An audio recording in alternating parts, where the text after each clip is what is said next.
It wasn't a person who cut the rope. It was friction over a long period of time. What? Time is passing differently down here than it is on the surface. What? Waktu adalah misteri terbesar di alam semesta. Tidak ada seorang pun yang benar-benar tahu awal dan akhir dari waktu. Di video kali ini, kita akan membahas sebuah film bergenre sains fiksi yang sudah saya siapkan khusus untuk kalian. Film ini bercerita tentang sekelompok penjelajah yang secara tak sengaja menemukan sebuah gua, sebuah tempat misterius di mana waktu tidak berjalan sebagaimana mestinya. Setiap detik di dalamnya bisa berarti berhari-hari, bahkan bertahun-tahun di dunia luar. Apa yang awalnya terlihat seperti petualangan biasa, perlahan berubah menjadi mimpi buruk yang mengungkap rahasia terbesar tentang ruang dan waktu. Tapi sebelum kita masuk lebih jauh ke ceritanya, jangan lupa untuk subscribe dan aktifkan lonceng notifikasi, supaya kalian gak ketinggalan video-video menarik lainnya. Oke teman-teman semua, inilah sebuah film yang berjudul Time Trap.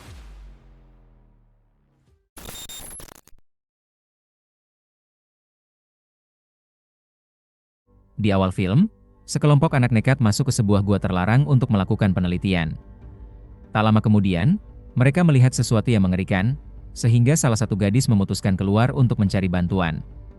Namun saat tiba di permukaan, ia terkejut mendapati bahwa bumi sudah berubah total. Formasi batu raksasa menjulang, badai pasir melanda di segala arah, bahkan sebuah pesawat luar angkasa tampak melintas di langit. Hal ini menandakan bahwa entah bagaimana, waktu di luar gua telah melompat lebih dari 1000 tahun, sementara di dalam gua hampir tak terasa. Film lalu kembali ke masa awal kisah ini dimulai. Profesor arkeologi bernama Hopper bersama anjingnya, Bos, sedang menelusuri sistem gua terpencil. Mereka menemukan sebuah van tua yang rupanya berasal dari era 70-an. Ternyata, Hopper sedang mencari sekelompok hippie yang hilang puluhan tahun lalu, dan van itu dulunya milik mereka. Ketika pencarian berlanjut, Bos menggonggong keras, seolah merasakan bahaya dan ingin segera pergi. Namun Hopper mengabaikannya dan justru masuk ke dalam salah satu gua.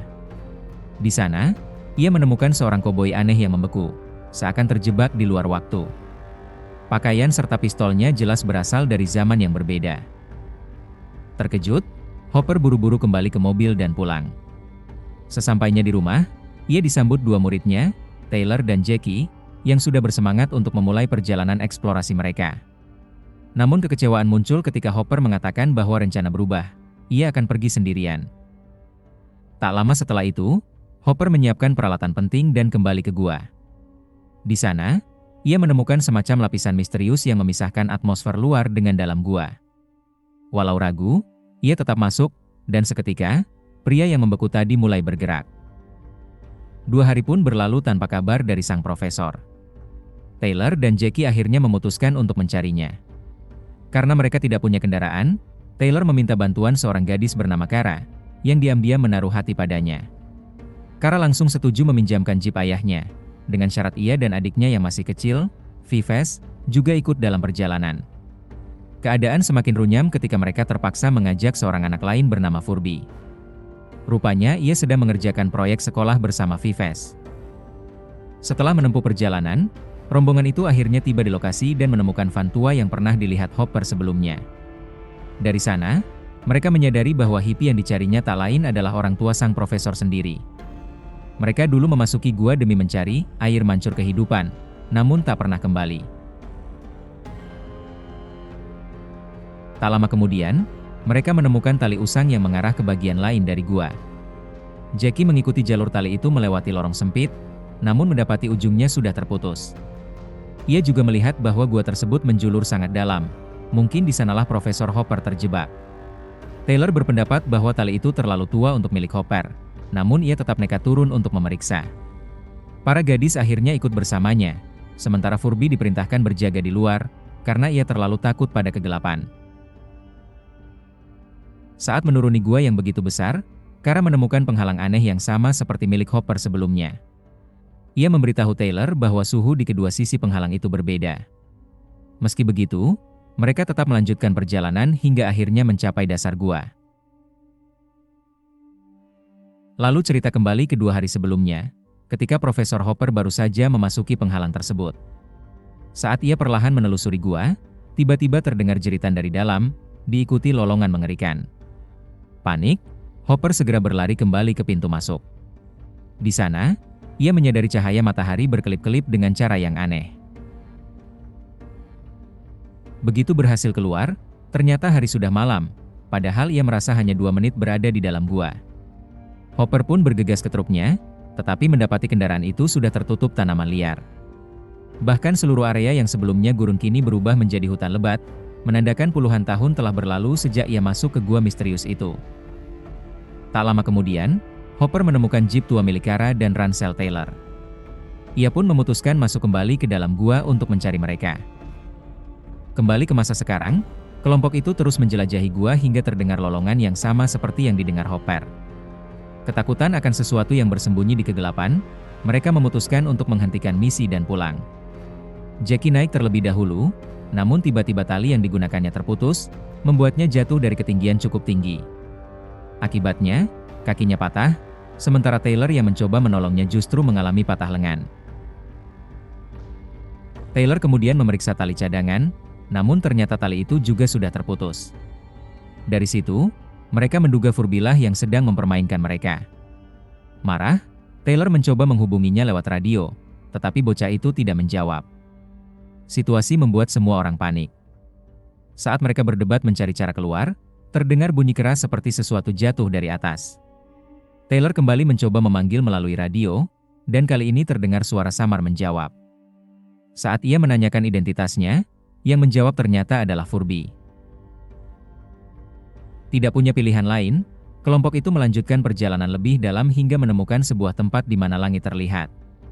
Anehnya, sama seperti yang disaksikan Hopper, matahari tampak terus berkedip, siang dan malam berganti hanya dalam hitungan detik.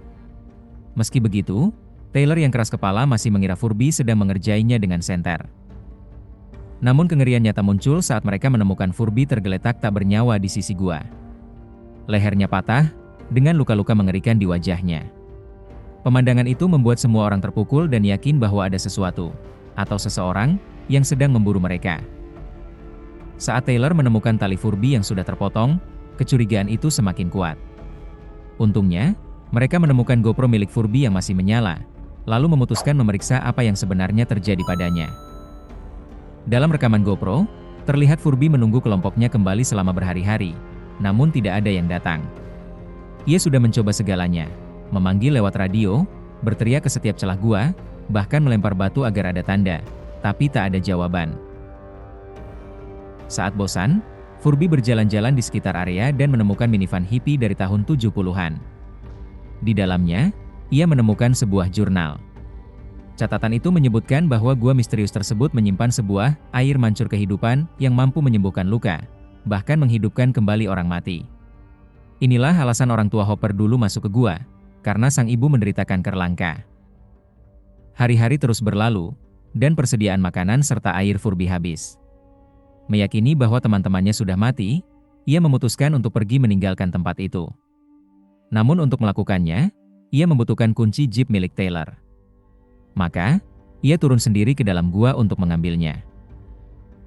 Begitu melewati penghalang misterius itu, Furby melihat langit berubah dengan cepat. Sebelum sempat memahami apa yang terjadi, talinya putus begitu saja dan ia terjatuh dari ketinggian. Suara benturan inilah yang sebelumnya didengar kelompok. Setelah terjatuh, radionya kembali berfungsi. Dalam kondisi terluka, Furby sempat mencoba memanggil bantuan. Namun sayangnya, hal itu justru menarik perhatian makhluk pemakan manusia yang kemudian datang dan membunuhnya dengan kejam. Rekaman itu membuat seluruh kelompok terkejut, bingung, sekaligus hancur hati. Mereka semakin takut karena waktu di luar gua ternyata berjalan jauh lebih cepat. Furby bisa mengalami hari-hari penuh di luar, sementara bagi mereka di dalam gua baru sekitar setengah jam. Kini mereka benar-benar putus asa untuk keluar. Karena hanya Kara yang masih sehat dan tidak terluka, ia ditugaskan memanjat keluar tanpa tali, hanya dengan kemampuan memanjatnya. Sebelum pergi, Taylor memberinya sebuah pemancar agar bisa segera menghubungi pihak berwenang jika berhasil mendapatkan sinyal. Dengan perjuangan keras, Kara akhirnya berhasil keluar. Namun pemandangan yang ia lihat membuatnya terpaku. Tempat yang sebelumnya berupa hutan lebat kini berubah menjadi tanah tandus yang tak bisa ditinggali, dengan badai pasir mengamuk di kejauhan. Oksigen di udara pun sangat tipis hingga membuatnya terus terbatuk ketakutan. Ia naik ke sebuah batu tinggi untuk mencoba mencari sinyal. Meski tidak berhasil, Kara justru melihat sebuah benda asing mirip pesawat luar angkasa melayang di kejauhan, menandakan bahwa ribuan tahun telah berlalu sejak mereka masuk ke gua. Ketika ia kembali masuk, Taylor dan yang lain marah karena mengira Kara bahkan tidak berusaha. Ternyata, meski Kara merasa sudah setengah jam di luar, bagi mereka yang ada di dalam gua hanya berlangsung beberapa detik saja. Kesal karena tidak dipercaya, Kara menunjukkan rekamannya. Video itu jelas memperlihatkan dunia luar yang sudah berubah menjadi padang tandus, lengkap dengan badai pasir besar. Akhirnya, Taylor menyimpulkan bahwa entah bagaimana, waktu di dalam gua berjalan sangat lambat. Setiap kali matahari terlihat berkelip, itu berarti 1 hari di luar telah berlalu. Hal ini juga menjelaskan kenapa tali mereka rapuh, karena sudah terkikis selama bertahun-tahun akibat gesekan. Mendengar penjelasan itu, Vives memutuskan untuk menonton ulang rekaman Furby sekali lagi. Namun kali ini, ia menemukan sesuatu yang mengejutkan. Dalam rekaman, langit terlihat berubah warna. Langit gelap menandakan musim dingin, sementara langit terang menandakan musim panas. Dari sini terungkap bahwa setiap detik di dalam gua bukan sekadar sehari di luar, melainkan 1 tahun penuh. Penemuan ini membuat kelompok semakin ketakutan dan putus asa untuk bisa keluar. Setelah Kara kembali mengumpulkan tenaganya, ia mencoba lagi memanjat keluar. Namun tiba-tiba, sebuah tangga berteknologi futuristik dijatuhkan entah dari mana. Tak lama, sesosok makhluk raksasa mirip alien mulai menuruni tangga itu, membuat semua orang mundur ketakutan. Begitu alien tersebut sampai di dasar gua, seorang manusia purba tiba-tiba menyerangnya. Pertarungan sengit terjadi, tetapi alien itu dengan mudah menaklukkannya dan mengikatnya menggunakan alat elektronik canggih. Setelah itu, ia justru mengincar kelompok Taylor dan yang lainnya, memaksa mereka lari terbirit-birit. Dalam pelarian, Taylor dan rombongan tiba di sebuah tempat misterius, di mana sekelompok pemakan manusia tengah melahap korban terbaru mereka. Korban itu ternyata adalah koboi aneh yang muncul di awal film. Sayangnya, para pemakan manusia segera menyadari keberadaan mereka dan langsung mengejar. Demi memberi waktu pada teman-temannya, Taylor rela berkorban dan menghadapi para monster sendirian. Namun kekuatannya tak sebanding, dan ia akhirnya tewas dengan brutal. Setelah makhluk-makhluk itu pergi untuk mengejar yang lain, Kara diam-diam kembali ke tempat itu. Hatinya hancur melihat Taylor sudah tak bernyawa. Saat Kara menangis putus asa, alien raksasa tadi mendekat. Ia menyeret tubuh Taylor ke sebuah kolam kecil, yang ternyata adalah air mancur kehidupan. Ajaibnya, Taylor hidup kembali. Legenda yang selama ini ditertawakan ternyata benar adanya. Namun kebahagiaan itu tak berlangsung lama. Para pemakan manusia kembali dan menyerang alien raksasa. Kali ini jumlah mereka lebih banyak, bahkan berhasil membuka helm alien, membuatnya kesulitan bernapas. Beruntung, Kara dan Taylor berhasil membantu dengan memanfaatkan peralatan alien tersebut untuk menjebak para monster. Pertarungan usai, pasangan itu mencoba menolong alien bangkit. Namun terlihat jelas bahwa oksigen di bumi beracun baginya, membuat organ dalamnya perlahan gagal berfungsi. Pada saat yang sama, Vives dan Jackie juga tiba di lokasi dan melihat kehancuran di sekitar. Sebelum ajal menjemput, alien itu menampilkan rekaman berita kuno tentang hilangnya kelompok ini ribuan tahun lalu. Ia juga memperlihatkan beberapa klip lain yang menunjukkan bahwa bumi sudah tidak lagi layak huni, sehingga umat manusia telah pindah ke planet lain. Kapal luar angkasa khusus bernama Ark bertugas mengangkut manusia, dan inilah benda yang sebelumnya dilihat Kara di kejauhan. Setelah memberikan semua informasi itu, alien tersebut akhirnya meninggal. Di adegan selanjutnya, Taylor menelusuri gua untuk mencari petunjuk lain, hingga akhirnya menemukan Profesor Hopper tergeletak dalam kondisi terluka. Namun yang ia lihat setelahnya membuatnya terkejut luar biasa. Di hadapannya terdapat beberapa lapisan waktu berbeda, masing-masing bergerak lebih lambat dari yang lain. Pada lapisan pertama, terlihat orang tua Hopper membeku. Pada lapisan yang lebih dalam lagi, tampak manusia prasejarah bertarung memperebutkan air mancur kehidupan. Hopper lalu menjelaskan bahwa seluruh sistem gua ini memang diciptakan untuk mencegah manusia dan makhluk lain menguasai sumber keabadian tersebut. Taylor berusaha menolong Profesor Hopper kembali ke tempat aman, namun Hopper bersikeras untuk tetap tinggal. Tak lama kemudian, Taylor kembali ke kelompoknya dan mencoba memasukkan jenazah Furby ke dalam air mancur kehidupan. Ajaibnya, Jackie juga berhasil menyembuhkan luka kakinya di sana. Namun sebelum mereka sempat pergi, para barbar kembali mengepung mereka. Tak punya pilihan lain, kelompok itu memutuskan menggunakan tangga berteknologi tinggi peninggalan alien. Karena naik lebih dulu, tetapi saat mencapai puncak, ia mendapati pintu keluar gua telah terisi air. Tiba-tiba, sebuah makhluk menyeretnya ke atas, membuat teman-temannya panik ketakutan. Kini Taylor dan yang lain berada dalam situasi berbahaya. Jika mereka naik, makhluk itu akan membunuh mereka. Namun jika kembali turun, para barbar akan memangsa mereka. Beberapa saat kemudian, Kara kembali dalam wujud yang sudah berubah sepenuhnya, lalu menarik teman-temannya dengan bantuan tali berteknologi canggih. Tidak lama kemudian, Kara juga menarik Furby, Profesor Hopper, serta kedua orang tuanya keluar. Ternyata, makhluk yang sebelumnya menyeret Kara bukanlah monster, melainkan manusia yang telah berevolusi seiring perubahan waktu.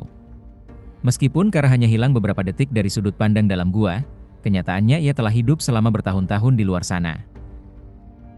Di adegan terakhir, kelompok itu akhirnya dibawa menuju Ark, sebuah kapal luar angkasa yang sedang dalam perjalanan mencari planet baru untuk ditinggali. Ark tersebut dikendalikan oleh manusia hasil evolusi, yang kini berbicara dengan bahasa asing yang sama sekali berbeda. Beberapa saat kemudian, Ark meluncur ke luar angkasa, meninggalkan bumi biru yang kini sudah ditinggalkan untuk selamanya. Film pun selesai. Oke teman-teman, itulah alur cerita film kali ini. Kalau kalian suka video ini, jangan lupa klik like, subscribe, dan aktifkan lonceng notifikasi, biar gak ketinggalan alur-alur cerita menarik berikutnya di Lord of Cinema. Terima kasih sudah menonton. Semoga hari kalian menyenangkan, dan sampai jumpa di video selanjutnya.